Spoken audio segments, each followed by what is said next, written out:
Who else? John Dolan and Mark Ames. Together, they are Radio War Nerd. Gentlemen, welcome back to the show. It's nice to be back. Thanks. Thanks for having us on. I love Chapo, and it's always great to be on. So even under the grim as hell circumstances. Yeah, I mean, it really does feel like the end times are rapidly approaching. And just as an amateur war observer, a sort of a war geek, perhaps like a slightly lower tier of nerd, I obviously have to begin here with I genuinely think that unless America and Israel are, I don't know, fairly definitively defeated and humiliated in this latest endeavor, I don't think it's too much of an exaggeration to say that the future of humanity is at stake. So beginning there, seeing it through that lens there, let me begin with you, John. How would you rate so far the two sides of this war, and particularly Iran's ability, both as a government, as a military, as a society, to weather what seems to be a fairly unrelenting onslaught of nonstop war crimes committed by land, by sea, by air, and I suppose we're still waiting for the land part of that equation? I can't help but quote the mayor of Cork around 1919.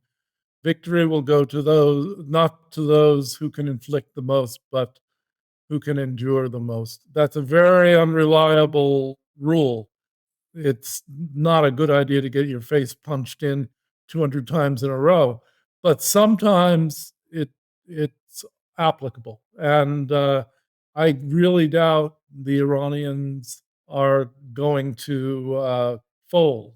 At the same time, I don't really know the distinction between the regime, as we would say, and the people of Iran.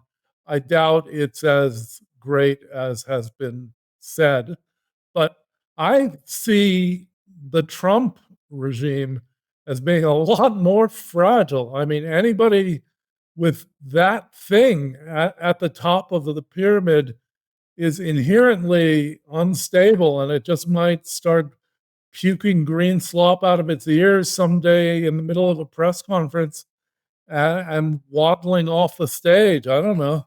To that end, I think the threshold for what would be too humiliating for this war to continue, at least in its current form for the United States, the threshold is much lower than it is for Iran. If there were images of U.S. troops being held at gunpoint, like a few dozen of them, or like an aircraft carrier being sunk, I feel like that would potentially cause the downfall of the administration. It would be too humiliating to take. Though, of course, you arrive back at this, which is the fact that this was done in the first place augurs poorly and means that someone else in some form will try it again. I would not rule out, if some event like that happens, a mass casualty event, or even just if this thing goes on for 4 to 5 weeks and then Iran keeps surprising with its capacity, because every day we hear they're just about out of drones and missiles, and then, if this goes on 4 to 5 weeks, the economic pain is so much, but the political humiliation is so great that Trump would launch a tactical nuke to demonstrate his awesome homelander power, that violates taboos and norms, which he thinks are the secret sauce to his magic, and that it would have a magical effect rather than it would completely screw the U.S. empire. Well, that's a great way to kick off this episode. I personally wasn't thinking about that, but I certainly am now. But this goes to something, Mark, that you pointed out the other day, and we talked about it on Monday's show. In comments made just today or yesterday by Stephen Miller, that were an attempt to explain away why they ran a campaign of which, the chief foreign policy pitch on the campaign trail was, "We will stay out of war with Iran. There are no more new foreign wars, no more interventionism. We will keep you out of war with Iran." Miller came out today and he said, well, the reason we were opposed to a war with Iran prior was because the U.S. military was woke. What you're seeing right now, Sean, is a military under President Trump's leadership that's not fighting politically correct, that isn't fighting with its hands tied behind its back. One of the reasons I fear, Sean, that some people in this country lost faith in the military and the capacity to use that military to defend us is because we had a woke Pentagon. because we had a military who, at the very highest levels, not the warfighters, was forced to fight a less than full fight. What you're seeing now, Sean, is a military that is unleashed in all of its lethal prowess to go out and seek, destroy, and kill the enemy, which is what militaries are for. And now that it's not woke, we Yes. can fight this war and win it. So like now nation building and regime change and all that stuff is back on the menu because the simple fact of the matter is that the U.S. military is no longer using pronouns. And I think realistically what that translates to, and Hegseth has confirmed, basically in his comments as well, basically just says that like, oh, we don't have woke rules of engagement anymore. We Yeah. can kill whoever Yeah. we want, however we want, all the time. Yeah, the thinking is this time, unlike any other time, we're going, gloves off, no more wokeness. That wokeness has held back the awesome might of the U.S. empire in somebody's mind, and that going totally unwoke, no rules whatsoever. I mean, these guys probably watched the Israeli genocide and thought, why don't we do that? Yeah, that's how you should do things. That's anti-woke. And it's the thing is, it's been tried many times. Sadly, I'm old enough now to remember it wasn't called woke, but it was always called something. There was always some anxiety that would come out that we've been too soft, and this time we need to go gloves off. And the last time this happened was 2001 through sort of 2004.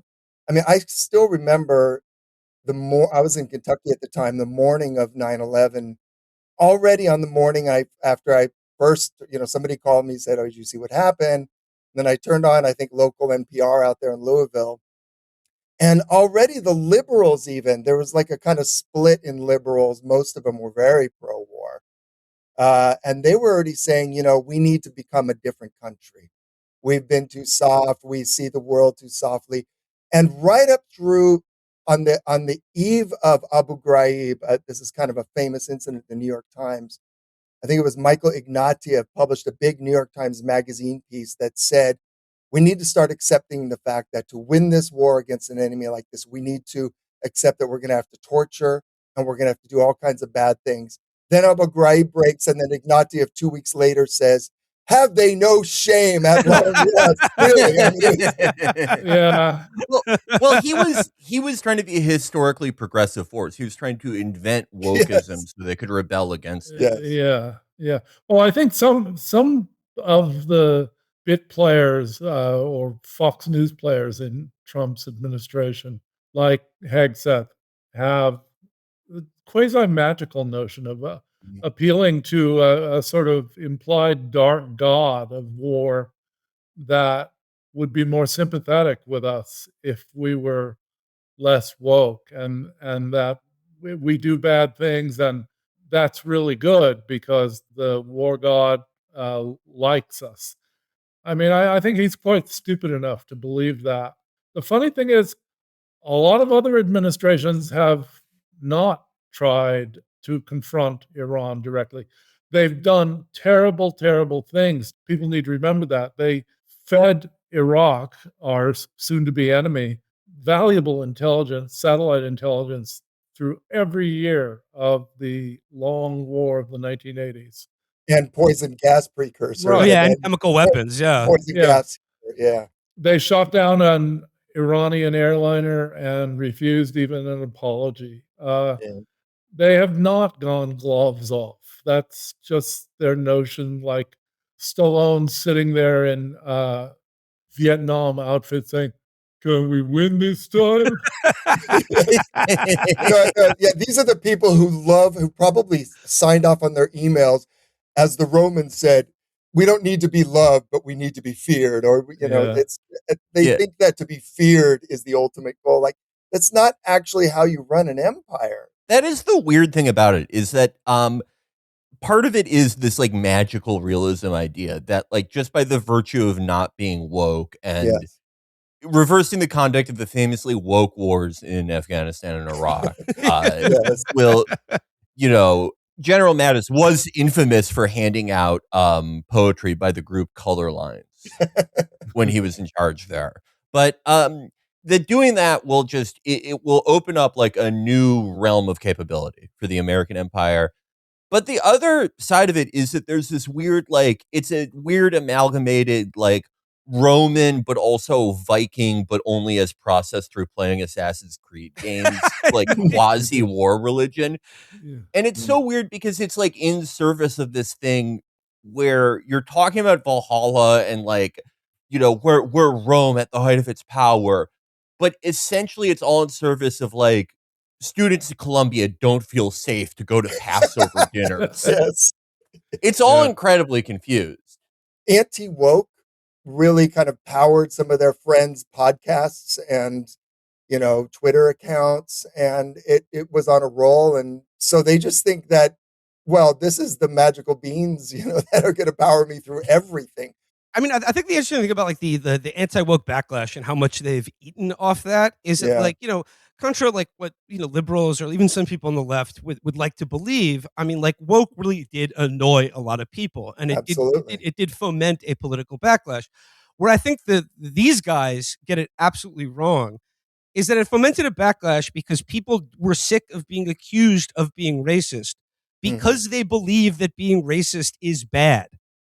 So Right. the reaction against it did not like it wasn't an invitation for the fucking Fourth Reich, which is Yeah. where these people are at now, and they think that they're like, they're unbound now. And to that end of what the new anti-woke military will look like, I would like to share these comments by Pete Hegseth from the other day. Quote, flying over their capital, death and destruction from the sky all day long. We're playing for keeps. Our war fighters have maximum authorities granted personally beyond the president and yours truly. Our rules of engagement are bold, precise, and designed to unleash American power, not shackle it. This was never meant to be a fair fight, and it is not a fair fight. We are punching them while they're down, which is exactly how it should be. Now, years ago on this show, our good friend and co-host Matt Chrisman described the Trump era, or of Trump 1, as the process of the American empire shedding the flesh part of the T-800 exoskeleton, Yeah.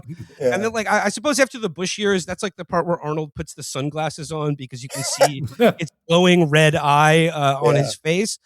But now in Trump 2, it's just the exoskeleton. It's just empire is no longer wearing the skin suit of like what is ostensibly a democratic republic. But the strange thing about this would be like the equivalent if at the end of Terminator, when you see the skeleton rise out of the flames, it's a terrifying metal specter of death, but also like a histrionic alcoholic who talks like a school shooter. They're dumb. I mean, that's the difference is, I think, Will, you even said this earlier, and it's absolutely true. Like, I never thought any administration, maybe in history, but certainly in like this century or my lifetime, could be even remotely as stupid and incompetent and reckless as the Bush administration. I mean, it was a joke how completely fucked up they were. These guys make the Bush administration look like downright like Prussians. Like they are so aggressively incompetent, and they just don't. It's woke to dot your I's and cross your T's. That's woke, because like anti-woke gods will solve it for us. Now, they do have an enormous amount of firepower. I mean, I think humanity needs to see this administration and empire really kneecapped and bloodied and wounded so it doesn't keep going on. But we have to remember the U.S. and Israel joined at the hip is a lot of firepower. They're killing a lot of people and causing a lot of economic damage. I mean, we are certainly seeing right now Tehran, one of the oldest cities on the planet, like really an indescribable amount of like human culture and civilization just being obliterated by bombs right now. Like they are bombing everything in Tehran, as far as I can tell. And I think it's very telling, as I said on Monday's show, that Operation Epic Fury commenced with what is now being reported by Middle East Eye as a double tap of a girls' school that killed, at this point, probably 160, mostly children, schoolgirls. And I think like they're obviously like being asked to account for this. And it's once again, it was a misfired Iranian rocket.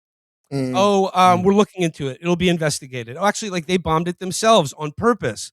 And it's the Gaza playbook over and over again. But the point is, we're talking about this girls' school, but like that is the policy. Yeah. Like how many more Yeah. schools have been bombed since then? Like I think they set the tempo early and they announced to everyone, this is the war we're fighting. We are That's destroying Amalek. that is anti-woke, is killing schoolgirls, 180 or 160 whatever schoolgirls. Yeah, I said that there's another angle coming out through the Washington Post that implies anyway that it might have been Claude, Anthropic, the Israelis did some of that too, to blame some of the genocide on AI. Yeah. No, there's a big piece about the military is using the most powerful AI of all time to select like Yeah. 1,000 targets at once and create this incredible pace of kinetic action in force. And I think this is also fascinating because like there is no fucking Claude. There is no Claude. It's just it's a tool used by people who have already Yeah. made these decisions. So like now when they obliterate a girls' school and kill 180 children, they're like, oh, I guess like Claude made us do it. And it's just like it removes human beings and their like conscious decisions. It severs it from the actions they take. Yeah, it's like when you order something from DoorDash and they screw up the order, and you call up DoorDash and say they screwed the order, and DoorDash says, "I'm just a platform. You have to take," and so nobody will ever give you your money back. So now the Pentagon is just a platform. I mean, they clearly underestimated, which is a classic move by every failed imperial leader in history. We go over so many wars on Radio Warner that this story comes up in like 70 to 80% of our war stories. Some powerful military, leader or empire underestimates its enemy because they just came off an easy win or two. And that's what we're having here. Iran has definitely hit back in ways that there's just absolutely no doubt that they didn't expect Iran to hit like this. So it went from being, 3 days and out to they're now talking about fighting this to September. They're full of shit, but that's what they want the Iranians to think. And the Trump administration was supposedly begging Iran to stop, and they could have a nice negotiated end to the war, which would, of course, leave America untouched and large parts of Iran in ruins. But they don't have a one-person leadership like Iraq did. They have a big, big party, and they have already designated replacements for everybody. That is one thing that I think is interesting about their calculations with killing Khomeini so early.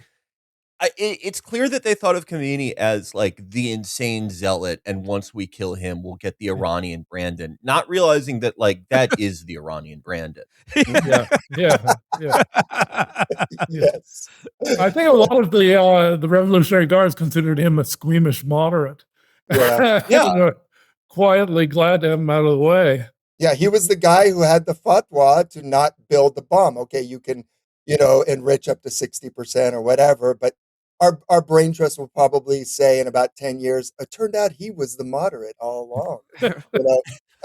Who told us? But everyone. Yes, I know. Mark, you mentioned like how this compares to the historical wars that you guys have covered on War Nerd, and I guess like over the last week or so, I've it's just been sort of ringing in my head, like through the lens of I guess what could be deemed War Nerd thought. There are two sort of stock canards or sort of cliches that I've heard, and I'm wondering to get your reaction to this. The first and most obvious one being both most recently and in the 12-day war back in June and July of last year, that we'll do this, we'll decapitate the leadership through precision airstrikes, and then the people will rise up and overthrow their government. That's used sarcastically by a lot of military commentators because there have been so many armies that marched in because the people would rise up, and the people don't usually rise up when they're being invaded. They do sometimes rise up at unpredictable moments under other stimulants. But I mean, even in the American Civil War, Bragg and later, what's the name of Rooster Cogburns' cat? Because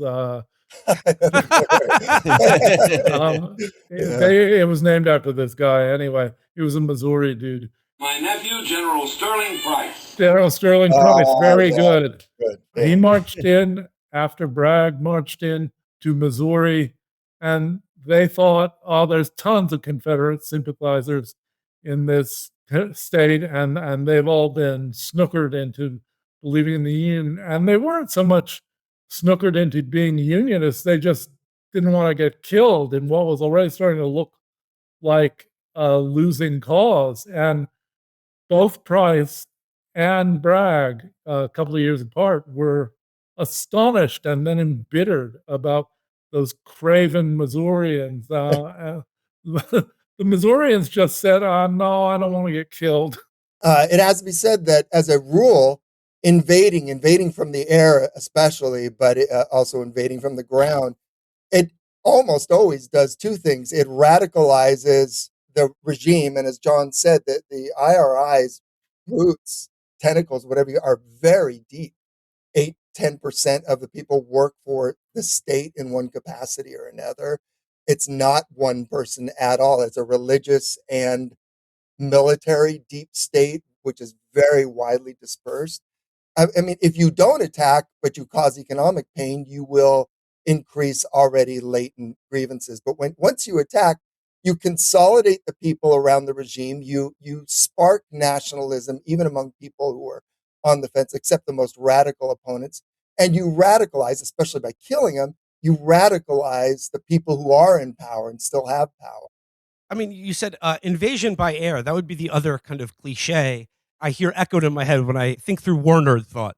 The other cliche would be, Mark, I've heard a lot over the last couple of days from the enthusiasts of the Trump regime that they're already crowing about the fact that we've, one, apparently destroyed Iran's navy already, and two, that we've achieved total air superiority over Iranian airspace, and that, like, from there we can just pick and choose our targets and just keep picking off people one after the other until we get the guy we like in charge.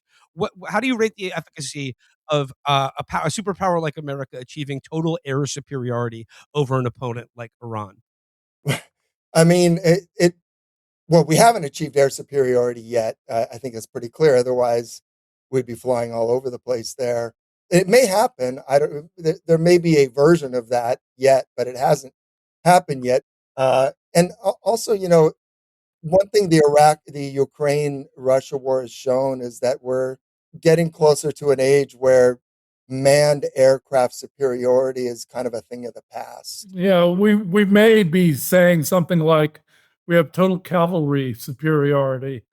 There's not an armed and mounted force in Iran that could stand up to ours, because the skies are not empty.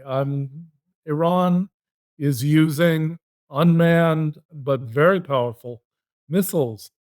The United States has this World War II derived notion that air power is always going to last. And that's why we keep building manned bombers, even though it's a vast waste of money. We keep building aircraft carriers, even though they're such expensive and fragile things that if any of them ever got sunk, it would be like the budget of a mid-sized U.S. state. John, wait, real quick. Have you been following the reports that the toilets don't even work on the USS Eisenhower? Yeah. That's somehow fitting. Really, like, there's like 10 toilets that work on a ship of like several thousand people. But the key is a lot of mansion dwellers in Northern Virginia got to get a second boat for whatever lake that they piss on. Like it's the corruption is so awful. I mean, these aircraft carriers, I think we have 2, maybe 3 have come in. They're so expensive and so vulnerable, and they have to keep them really far away, because we remember what happened with the Houthis. I mean, this was just a year ago. The Houthis, who are not even a state actor, they are a semi-state actor in one of the poorest countries that was just got through a genocide, and they scared away aircraft carriers and F-35s, and all these planes kept crashing in the water. One of the through lines in both this and America's shortcomings during Operation Amazon Prime, there is this idea in America. We've seen it in the last 2 presidential elections. We've seen it in how we've conducted all of our special military operations, that I can have what I want, even if my goals are contradictory, and doing things in my way is always the right way. Yes. In this case, that specifically means I want to have a bloated contractor state where there are 7 layers of subcontractors for every single fucking screw and lug on the plane and aircraft carrier and guided missile frigate. But also, I want to be able to fulfill all of our commitments in Europe, in the Pacific, in the Middle East, wherever. I want to maintain our implicit guarantee to the Gulf Arab monarchies that buying the highest tier of our military equipment means that we will defend them so that worst comes to worst, those things don't fall into enemy hands, while also maintaining our unbreakable relationship where we replenish at cost to us supplies for the single state that is actually necessitating all these other states to expend all of their stock. And now it's just we do not have the capacity. Compared to even 20 years ago, we cannot produce nearly enough within a year. The way that the empire is stretched so thin now is running headlong into the American way of just maximal profiteering every step of the fucking way. But it's not woke, and so it Yeah. will work.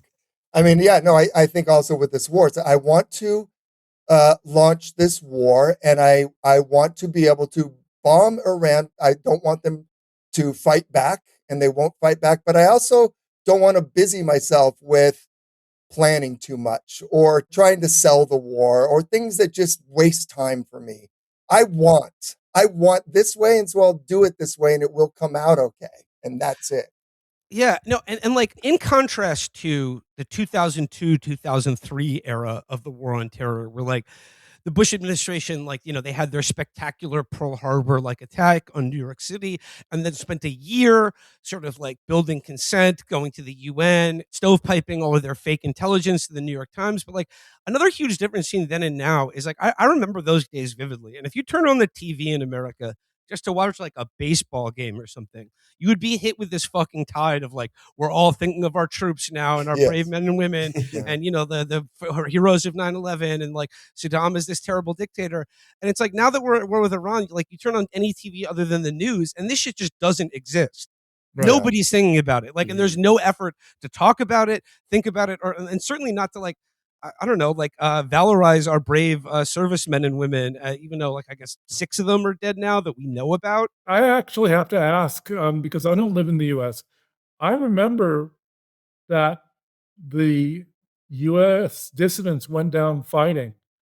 I mean, they marched, and they marched in huge numbers, and they were laughed at by the gung-ho mainstream media. I don't see that this time. Have there been any big demonstrations?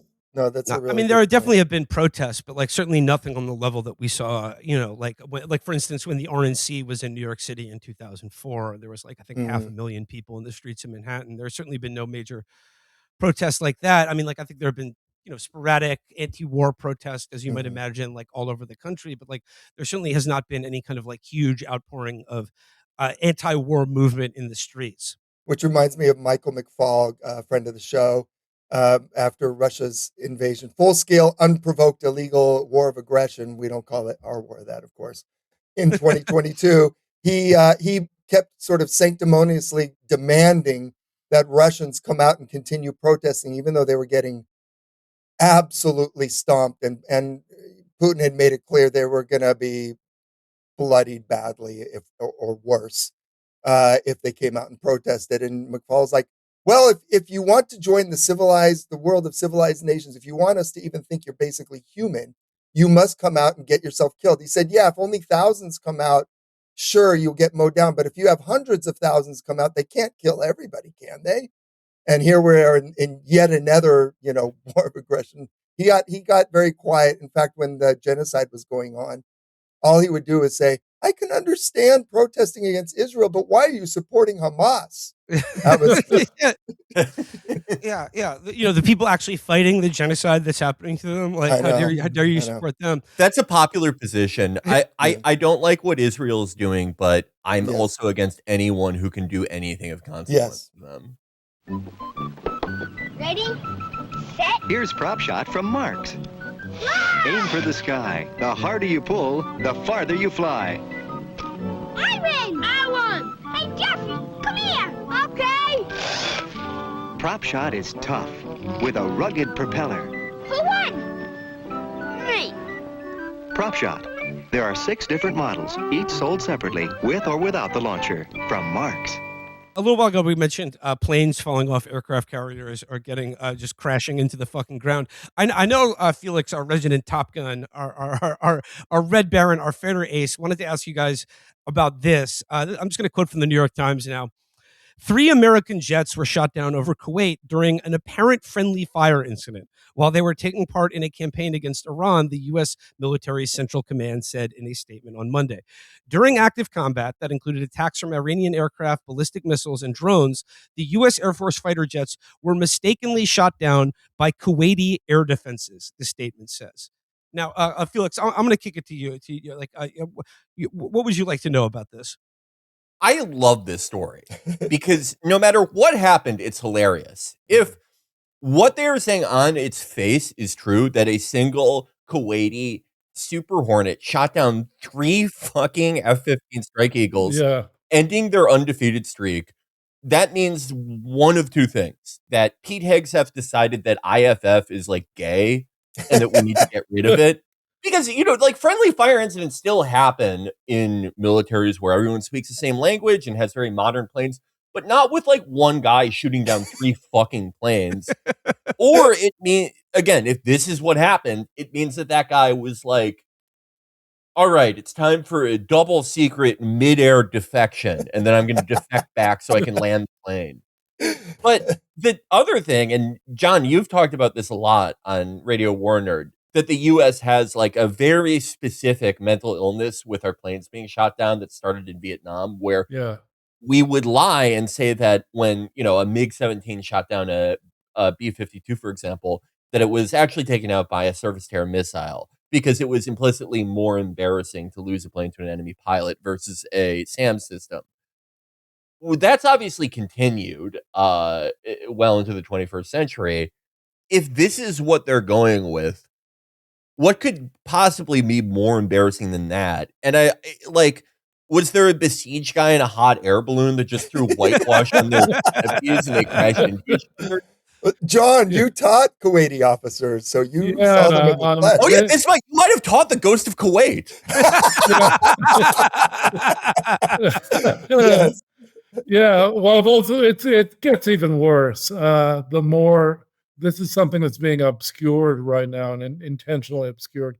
These were F-15 Strike Eagles, and that's a very expensive model of the plane. And yet, in every story that I saw about this, they said these F-15s, which retail at $30 million per. That's a lie. They retail for over $1 billion each. To get them replaced will cost even more.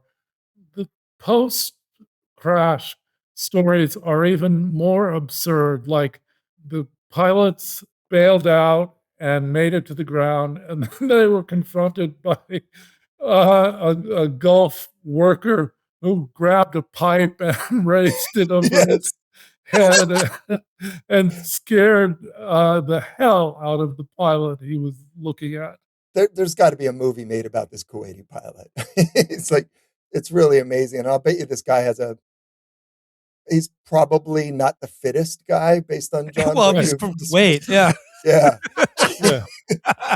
That could also maybe imply that the ghost of Kuwait, that he just pressed the wrong button. Like he was trying to press some kind of friendly button, transponder or something, and he pressed the button and 3 F-15s just were disintegrated. They were scrambled too quick, and they didn't give him his dialing wand for the MFE. I mean, if he was doing like a double secret defection, he's like, even he was too short of an ace in a day. He's up there with Jalil Zandi, the greatest ace from the region, the greatest Tomcat ace of all time. I mean, going back to the Strike Eagle itself, this was probably like the most vaunted fourth generation aircraft America has ever made. We're still selling advanced models of it to Gulf Arab nations to this day. They have their own variants named after them. They're called like the F-15 Saudi Advance, the Qatari Advance, etc. But it's the most notable thing about it is that it had never been shot down in combat. And I think the thing that made me think that like this is, I could see that the Ghost of Kuwait just shot down like one and they don't want to account for the other two. But I think what it really does burn them up, that the idea of Iran breaking the Strike Eagle's perfect record. These guys would never shut up about this. Yeah. Like we had ever faced anyone with air defenses that were made after the collapse of Bretton Woods. Yeah, no, you're right. I mean, we may yet find that out. And there's no way we're going to find that out now, because that would just hang over the whole war. And one thing I've seen, for example, is the Israelis, who are, for all of their horribleness, they are pretty decent at intelligence and aerial slaughter. And even they've been releasing videos showing that they've been hitting a lot of decoys, or basically painted aircraft. The Wile E. Coyote technique. Yes, I was astonished by that, where they were just like, they've painted on the air bases essentially what are the silhouettes of helicopters and fighter jets, so that when it's seen through like the gun sight, like the video cameras that they have on these fighter jets, they paint the target, they hit it, but then the target's still on the ground. Oh, it wasn't actually a tunnel. You just slam right into it. Those F-14s were just really well made. Yeah, it turns out that. So getting back to Kuwait real quickly, though, I do think it's interesting that I think it was just, a few hours ago, it's been reported that Iran hit a container ship, an oil container ship, a large, container ship just outside the territorial waters of Kuwait. But they hit it with, and I saw a video of it, with a USV, an unmanned surface. That is to say, a drone that goes like a boat on the water and then blows it up. So you don't need like a suicide bomber on these speedboats anymore. You just have drones. And, the Ukrainians have used these to pretty good effect against the Russians, and pretty much made it, next to impossible for the Russian Navy to operate anywhere near Ukraine. That's why, like the other day, I think Trump announced that he would send the U.S. Navy into the Strait to escort ships, because the Strait of Hormuz is effectively closed, and this is causing absolute havoc, especially in Asia. But as Asia reels from this, it's going to become more of a global problem. Well, I was interested in asking about that. Let's say the U.S. Navy does start escorting ships through the Strait of Hormuz. I've heard many times this week the Iranian Navy has been destroyed, but like, do they really need a Navy to like make it hell to pass through this tiny area of? No, most anti-ship missiles can be fired from land, so you don't even. It's such a narrow strait. I mean, I used to live in Kuwait, and you would look across the water and you would think, that's awfully shallow and that's awfully narrow. So if the U.S. Navy strategy is to dare any enemy vessel to go out into the straits, it's not necessary. Those things can be fired from launchers. And for that matter, remember the war games in 2003, I think it was, by Admiral von Riper, where he cheated, and he played the enemy force in a war game against the U.S. Navy in that same body of water, and he defeated it just by using a lot of buzzing private aircraft, a lot of buzzing private ships, like recreational boats, speedboats and stuff. Yeah. The spirit of Dunkirk. Right. Yeah. But this is before unmanned systems, right? Because in that Yeah. scenario, a lot of people have to go in knowing they're going to die. But in the current scenario, not nearly as many people are going to have to die. So you have anti-ship missiles. There's a lot of talk, and I think it's probably pretty credible that the Chinese are also so pissed off and who we've done everything to rile up since Trump won and then Biden came in and, had a spaz out about the balloon floating over America and shot it down and said that the US would go to war for Taiwan. And then Trump comes in and he's announced two of the largest arms packages ever for Taiwan. So China is, I'm hearing a lot, providing satellite imagery, providing satellite intelligence, maybe even AI intelligence. The guidance systems on their unmanned craft has Chinese help and has Russian know-how because, the Iranians provided Russia with the sort of the model for the Shahed 136. And then the Russians have made huge use of it. They produced their own called the Get On.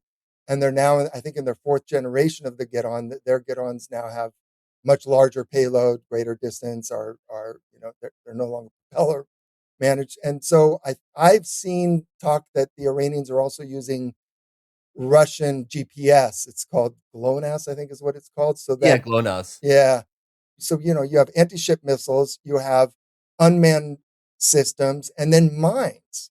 I mean, if the Iranians mine the Strait, and I think this is one of their kind of like nuclear card in a sense, if they mine the Strait of Hormuz, you're going to have economic damage around the world that will not be easily unfucked. It will be a real problem because even not mining it and even just being kind of somewhat ambiguous about whether the straits are closed or not. Sometimes they say it's closed, sometimes they don't, but it's already effectively closed as it is now without the mining.